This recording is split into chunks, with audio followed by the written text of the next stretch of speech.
At Christmas dinner, I overheard my parents planning to move my sister's family into my $350,000 condo for free. I smiled and stayed quiet. I let them pack and brag. Then I sold it and vanished. 78 missed calls. Drop a comment and let me know where you're listening from and what time it is for you right now. Also, Happy New Year. As we step into 2026, I'd love to know how do you wish each other a happy new year in your culture. If you enjoy these stories, please support the channel so we can keep this community growing. The voices coming through the oak door were muffled by the relentless Seattle rain, but the intent was crystal clear. I stood on the welcome mat of my parents' cramped, humid house, my coat heavy with water, listening to the destruction of my life being planned. Over pot roast. Morgan makes 6 figures. My brother-in-law Blake was saying, his voice carrying that familiar edge of unearned confidence.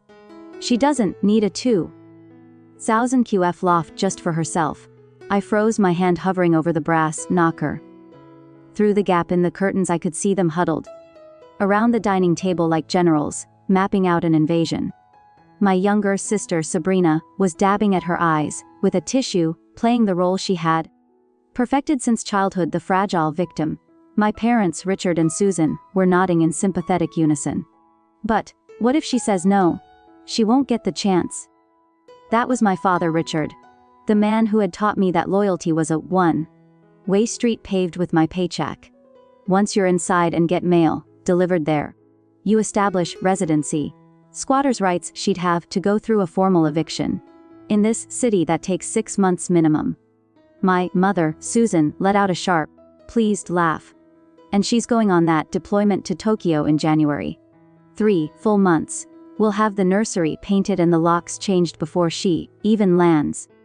My own parents plotting a hostile takeover of my sanctuary. The historic loft I had restored brick by brick. The space that was the only physical manifestation of 15 years of 70-hour work weeks as a strategic risk analyst. They weren't just planning to borrow it. They were planning to steal it. I took a breath. I didn't feel the heat of anger. I felt the cold clarity of a spreadsheet balancing out. They had forgotten who I was. I don't get mad. I assess risk and I eliminate liabilities. I studied my hands, arranged my features into a mask of holiday warmth, and pushed the door open. Merry Christmas, I said, stepping into the trap they thought they were setting for me. The silence in the room wasn't just quiet. It was heavy, like the air before a lightning strike. 4 guilty faces snapped toward me. For a microsecond I saw the raw, unfiltered panic of conspirators caught with the blueprints to the bank vault. Then, with a speed that was almost impressive, the mask slid back into place. Morgan, sweetheart. My mother Susan rushed forward, wiping her hands on her apron, her expression transforming from conspiratorial malice to maternal warmth in the blink of an eye. We didn't expect you until at least 7. The traffic must have been awful. I let her hug me. It felt like hugging a pillowcase filled with stones, lumpy, stiff, and uncomfortable. The house smelled of pot roast and damp wool, a stifling humid scent that clung to the back of my throat. It was a stark contrast to my loft, my glass sanctuary, where the air was always filtered, cool, and smelled faintly of cedar and rain. Here, the walls felt like they were closing in, plastered with photos of Sabrina at prom. Sabrina graduating from the college I paid for. Sabrina's wedding. I was absent from the walls, just as I was absent from their considerations as a human being. I caught an earlier flight. I lied, smoothly. I couldn't wait to see the family. My father, Richard, cleared his throat, stepping away from the table, where they had just been plotting my financial demise. He looked at me with the wary appraisal of a man who knows he owes money to a loan shark. Good to see you, Morgan. You're looking successful. Strategic risk pays well. Dad, I said, my voice even. I looked past him to the couch where my sister sat. Sabrina was nesting in a pile of blankets, her hand resting protectively over her baby bump. She looked up at me with wide, watery eyes, playing the fragile mother card with Oscar-worthy commitment. Beside her, Blake, my brother-in-law, leaned back with a beer in his hand, a beer he certainly hadn't paid for, and offered me a smirk that bordered on insolence. He was the idea man, the entrepreneur, who had burned through 3 startups, and 40,000 of my money, yet still, looked at me like I was the one who didn't understand how the world worked. I walked further into the room, setting my wet coat on the rack. My internal risk assessment software was running in the background, tagging hazards, hostile environment, multiple bad actors, leverage ratio 0. I watched them scramble to clear the table, moving papers that looked suspiciously like floor plans. They were so clumsy, so transparent. And as I watched my mother fuss over Sabrina, bringing her a foot tool, ignoring the fact that I was standing there dripping wet, the realization hit me with the cold precision of a scalpel. They didn't see a person standing in their living room. They saw a resource, a natural deposit of cash and real estate to be minded until depletion. For years I had categorized their behavior as demanding or needy. I had rationalized it as the cost of being the capable one. But, looking at them now, I saw the trap of normalizing cruelty. They had conditioned me since childhood to believe that my value lays solely in my utility. My success wasn't my achievement to be celebrated. It was a communal asset they hadn't liquidated yet. I wasn't their daughter or their sister. I was their retirement plan, their safety net, and their housing authority. And you don't ask a resource for permission. You just take it. Sit down. Morgan, my mother said, gesturing to the hard wooden chair at the edge of the room, leaving the comfortable spots for the family. We have so much to talk about, especially with your big trip coming up. I sat, I crossed my legs. I let a small pleasant smile touch my lips. Yes, I said. We certainly do. So, Morgan, my father began, leaning forward, with the gravity of a man about to ask for a kidney. We've been doing some thinking about the baby, about logistics. I knew the pitch before he opened his mouth. I had heard variations of it for a decade. It was always the same song, just a different verse. As he droned on about Sabrina's high risk status and the need for a stress-free environment, my mind drifted away from the damp living room and opened the mental ledger I kept locked in the back of my brain. It was a thick, heavy book filled with red ink. Exhibit A: Blake's disruptive tech startup 3 years ago. He needed 15,000 for seed capital. I wrote the check because family supports dreams. The startup folded in 4 months. The money vanished into networking dinners and a lease on a sports car. Return on investment 0. Exhibit B: my father's pension gap, 8,000 to cover union dues and unexpected medical bills. I paid it without asking for a receipt. Later I saw photos of them on a cruise to Cabo, sunk cost. Exhibit C: Sabrina's emergency credit card consolidation, the 12,000 to save her credit score so she could buy a house. She didn't buy the house. She bought a purebred doodle and a wardrobe refresh. I wasn't a sister. I was a subscription service they had forgotten they were paying for, mostly because they weren't paying. I was the financial spine of this family. And, tonight, they weren't asking for a chiropractic adjustment. They were asking to harvest the marrow, and since you'll be in Tokyo for 3 months, my mother was saying, her voice pitching up into that hopeful wheedling tone, your beautiful loft will just be sitting there, empty, gathering dust. Ideally, Sabrina added, clutching a throw pillow like a shield. We would just need it until the baby comes. Just to get settled. The stairs here, they're so hard on my hips. I looked at them, really looked at them. They weren't asking. This was a demand dressed up as a favor. They were banking on my conditioning. They were betting the house, my house, that I was too polite, too desperate for their approval to say no. In the past, I would have argued. I would have explained that my home office contained proprietary data servers that couldn't be moved. I would have mentioned the liability insurance. I would have fought, and they would have worn me down with guilt until I wrote a check for a hotel just to make it stop. But I wasn't playing defense anymore. I took a slow sip of the water I'd been offered in a chipped mug. I let the silence stretch until it became uncomfortable, watching Blake fidget and my father crack his knuckles. You know, I said, my voice soft, thoughtful. The shock in the room was palpable. Sabrina stopped sniffing. My mother froze. Hadn't thought about the stairs, I continued, lying with the ease of a sociopath. And the loft is serene. It would be perfect for a nursery. The natural light is very calming. Exactly, Susan clapped her hands together. Oh Morgan, I knew you'd understand.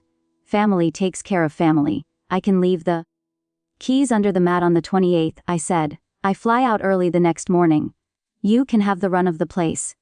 We'll take good care of it, Blake said, puffing his chest out. Already mentally measuring my walls for his posters. Don't you worry about a thing. I won't, I said. I reached into my bag and pulled out the bottle of vintage Barrow. I had brought a 300 bottle of wine that was meant to be a peace offering, now repurposed as a sedative. I handed it to my father. Open this, Dad, I said. He took the bottle, examining the label with the performative appreciation of a man who thinks price equals taste. Exceptional, Morgan. You didn't have to, I wanted to. As he poured the wine, and they raised their glasses to toast my generosity, to toast their victory over the resource. I felt a profound icy detachment. They were drinking to their new home.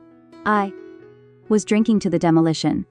They thought they had just secured a luxury asset. They didn't realize they had just signed a contract with consequences they couldn't afford. I left my parents' house, an hour later, pleading exhaustion from the trip. The moment the heavy oak door clicked shut behind me, the suffocating humidity of their home was replaced by the crisp wet air of a Seattle winter night. I didn't get into my car immediately.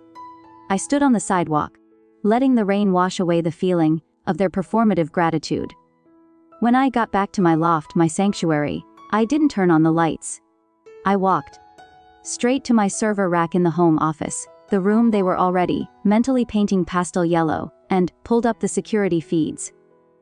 I needed, to be sure, I needed one final piece of evidence to silence the tiny residual voice of the beautiful daughter that still whispered in the back of my mind. I scrolled back 48 hours. The timestamp read December 22, 2014 p.m. The feed showed my front door swinging open. My father walked in first, looking over his shoulder like a burglar. Though he moved with the arrogance of ownership, he held a key, a spare I had never given him. He must have swiped it from my bag during Thanksgiving while I was doing the dishes. Behind him waddled Blake, holding a tape measure. It's bigger than I thought. Blake's voice came through the audio. Tiny but clear. He walked into the center of my living room, scuffing his boots on my restored hardwood floors. We could fit a 17 screen on that wall easily. Focus, Blake, my father said. Walking straight to my office. He pushed the door open and stared at my workspace, my dual monitors, my ergonomic chair, the framed certifications on the exposed brick. He didn't see a career, he saw square footage. This is it, Richard said. This is the nursery. The brick is kind of ugly, Blake commented, tapping the wall. Too industrial. Sabrina wants something softer. Maybe we can drywall over it or just paint it white. Paint over the original 1920s brick. The brick I had spent 3 weeks restoring by hand with a toothbrush and specialized cleaner. The brick that represented the history and integrity of the building. Paint it, Richard agreed casually. Morgan won't notice. She's never here anyway. By the time she gets back from Tokyo, she'll get used to it. She always adjusts. She always adjusts. That was it. That was the epitaph for our relationship. They weren't just planning to use my space. They were planning to erase me from it. They were banking on my infinite capacity to absorb their disrespect. I closed the laptop. The green light of the screen faded, plunging the room into darkness. The violation was absolute. It wasn't just trespassing. It was a fundamental rejection of my personhood. I picked up my phone and dialed Julian. It was almost 10 p.m. But venture capitalists don't sleep. Especially not the ones who hunt opportunities for sport. Morgan, his voice was smooth, surprised. This is late for a risk assessment. I have a proposition, Julian. You still interested in the Pioneer Square loft? There was a pause on the line, a heavy, pregnant silence. You're selling. I thought that place was your soul. It was, I said. My voice steady, devoid of emotion. Now it's a liability I need to liquidate. 360,000 cash. That's 60 under market. I heard the sound of a chair shifting, the rustle of movement. I had his full attention. What's the catch? 2 conditions. I said. First, we close in 48 hours. Second, I need an immediate gut renovation. I want the demolition crew there at 100 Azozina M's on December 28th. I want the walls down, the floors ripped up, the plumbing exposed. I want it uninhabitable by lunch. You want me to destroy a historic restoration. I want you to remodel. I corrected. I know you've always hated the layout. Make it, open concept, make it yours. Just start. The demo on the 28th. Someone hurt you, Julian said, not asking. Someone underestimated me, I replied. Do we have a deal? Send the contract, he said. I'll wire the deposit tonight. I hung up. I looked around the shadowed loft, tracing the lines of the brick I had loved, the floors I had polished. It was just a building now. A shell. The sanctuary was gone the moment they walked in, uninvited. Now it was just collateral damage. The next 48 hours were a masterclass in asset liquidation. I didn't pack like someone moving out. I packed like someone sanitizing a crime scene. My proprietary servers, the art I had collected from local galleries, the handwoven rugs, everything that held actual value was moved into a climate-controlled storage unit under an LC my father would never find. By noon on the 26th, the loft was a hollow shell. The echo of my footsteps on the hardwood was the only sound left, but I wasn't leaving them an empty apartment. That would be too suspicious. They expected a fully furnished luxury suite, and I was going to give them a theater set. I went to the Goodwill outlet on the edge of town, the one where they sell furniture by the pound.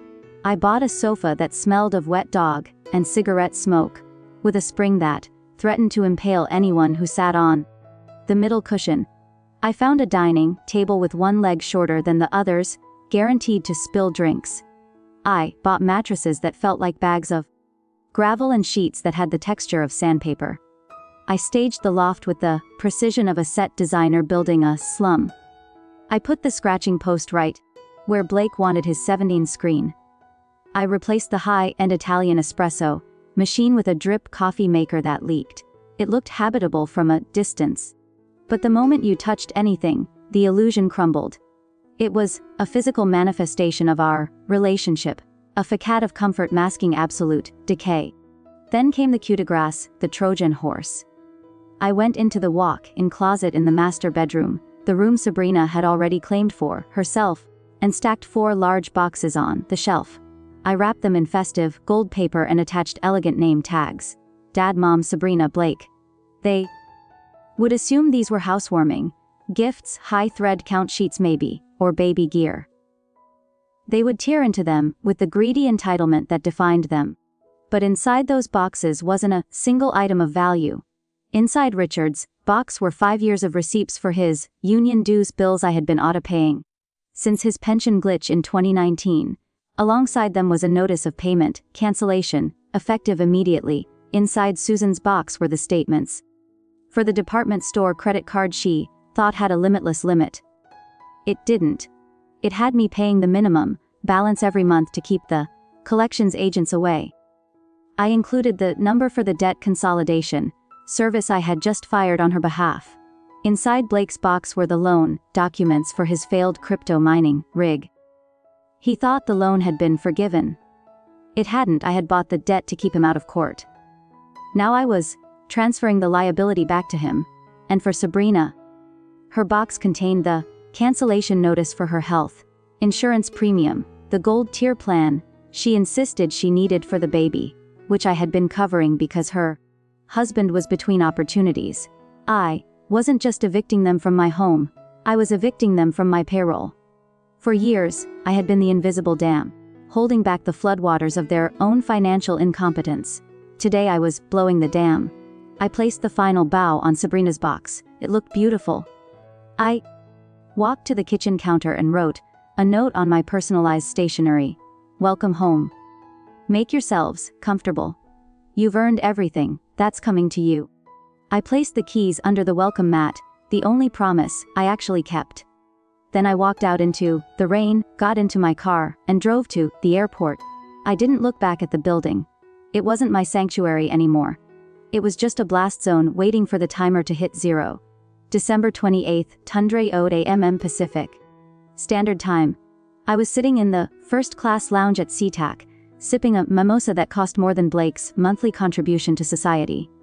My laptop was open, streaming the final act of my family drama in high-defin 4K. The feed showed my living room. They had moved in the night before, just as I predicted. The place looked like a college dorm room after a frat party. Pizza boxes were stacked on my antique, scratched table. Blake was asleep on the dog-smelling sofa, drooling onto a cushion that had likely been used as a chew toy. Sabrina waddled into the frame, holding her lower back. "This mattress is awful," she complained, her voice tinny through the speakers. "I think it has lumps. Morgan must have kept the good stuff in storage. We'll buy new ones," Susan said, entering from the kitchen with a mug of coffee. "Once we sell some of this junk, I can't believe she lived like this. No wonder she's single." I took a slow sip of champagne. "Enjoy it, mother. It's the last time you'll feel superior." At 10:02 m, the front door didn't just open, it was unlocked by a key I had given to Julian's head of security. The door swung wide, revealing 3 men in dark suits and a crew of 6 construction workers in hard hats carrying sledgehammers and crowbars. My family froze. Blake scrambled up from the couch, wiping drool from his chin. "Who the hell are you?" The man in the lead suit stepped forward. "I'm Marcus Stone, head of security for Apex Development. You are trespassing on an active construction site." "Trespassing?" Richard laughed. "That arrogant attorney laughs to intimidate waitresses. My daughter owns this loft. We have her permission. Morgan King sold this property on December 26, Stone said, his voice a flat, unyielding baritone. The new owner has ordered an immediate gut renovation. Demo starts now, he signaled the crew. The first sledgehammer hit the drywall with a sound like a gunshot, crack. Dust plumed into the air. "Stop!" Sabrina screamed, clutching her belly. "I'm pregnant. You can't do this. You have 5 minutes to vacate," Stone said, checking his watch. "After that, anything left inside becomes debris." "I'm calling the police." Richard pulled out his phone, his face turning a dangerous shade of purple. "This is an illegal eviction. You have to give 30 days notice." "There is no lease," Stone countered calmly. "There is no tenny agreement. You are squatters in a commercial development zone, and the police are already on their way to remove you." Another hammer smashed into the kitchen island. Crash. Watching on my screen, I felt a strange clinical fascination. It wasn't just satisfying, it was educational. I was witnessing a psychological phenomenon in real time. The narcissistic injury. They weren't screaming because they were homeless. They were screaming because their reality was fracturing. They had built their entire worldview on the premise that I existed to serve them, that my resources were their birthright. By selling the loft, I hadn't just taken away a roof, I had taken away their control. The extinction burst had begun. "Where is she?" Susan shrieked, grabbing Stone by the lapel. "Where is my daughter? She wouldn't do this. She loves us. She sold the property." "Mom," Stone said, removing her hand with professional disdain. "She's gone." "Look at this," Blake yelled, holding up one of the gold-wrapped boxes I'd left in the closet. He must have found them while looking for a place to hide. "She left us gifts. She wants us here." He tore open the box labeled Blake. He pulled out the papers. I watched his face change, confusion, then realization, then pure unadulterated horror. It's a bill," he whispered. "It's the loan." She stopped paying the loan. Richard tore open his box. Susan grabbed hers. The sound of tearing paper mixed with the rhythmic thud of the demolition crew taking down the north wall. She counted the credit card. Susan gasped, staring at the statement. "The minimum payment. It's $4,000, my insurance." Sabrina wailed, holding up her notice. "I don't have a doctor anymore." It was chaos. It was a symphony of consequences, crashing down on people who had never felt a raindrop of accountability in their lives. The walls were literally coming down around them, exposing the rot of their entitlement. "Out," Stone barked. Now I watched them scramble. They didn't grab their clothes. They grabbed the boxes of bills. As if holding on to the paper would somehow make the money reappear. They ran out into the hallway. A pathetic parade of failures, chased by the dust of my former life. As the camera feed cut to black, the power finally severed by the crew, I felt the tension leave my shoulders. It was done. The parasite had realized the host was dead, and the host was already boarding a flight to Tokyo 6 months later. Kyoto. The rain here falls differently than it does in Seattle. It's gentler, rhythmic, a sound that cleanses rather than suffocates. I sat on the angwa of my rented machiya, a traditional wooden townhouse that smelled of tatami mats and aged cedar. My laptop was closed. My phone was on silent. A courier had delivered the letter an hour ago. It was hand-dressed in a frantic scrawling script I recognized instantly.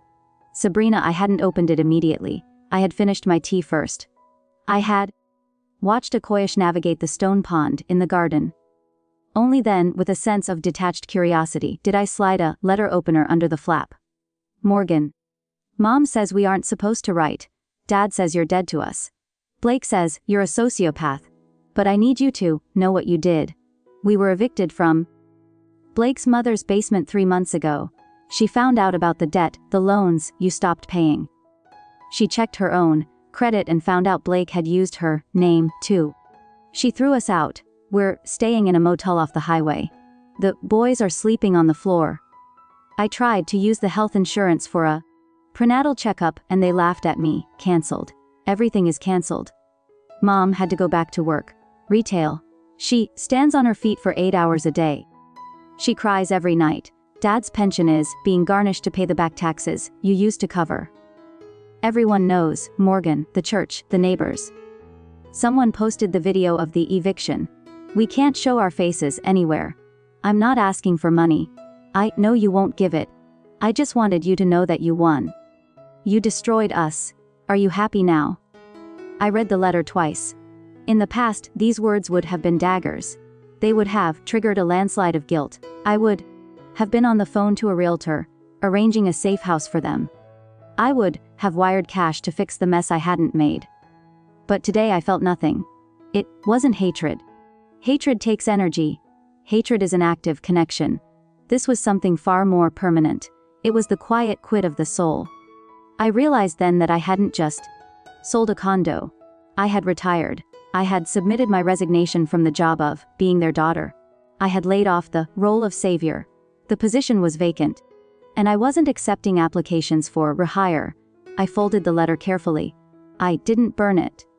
That would be too dramatic. I simply placed it in the recycling bin next to yesterday's newspapers. There was one loose end though, the innocent. I opened my laptop and sent a secure message to my lawyer in Seattle. Status of the trusts. The reply came instantly. Executed, irrevocable, education and living expenses for the nephews. Accessible at age 18. Trustees, appointed. Parents have no access and no knowledge. I closed the laptop. My nephews would have a future. They would have the start I never got. But their parents, my parents, they had made their choices. They had bet their survival on my compliance, and the market had crashed. I looked out at the garden. My new sanctuary wasn't made of brick and glass. It wasn't a location I could be evicted from. It was this silence. It was the peace of knowing that my resources were finally irrevocably my own. They tried to take my sanctuary, so I gave them the only thing they truly earned: consequences.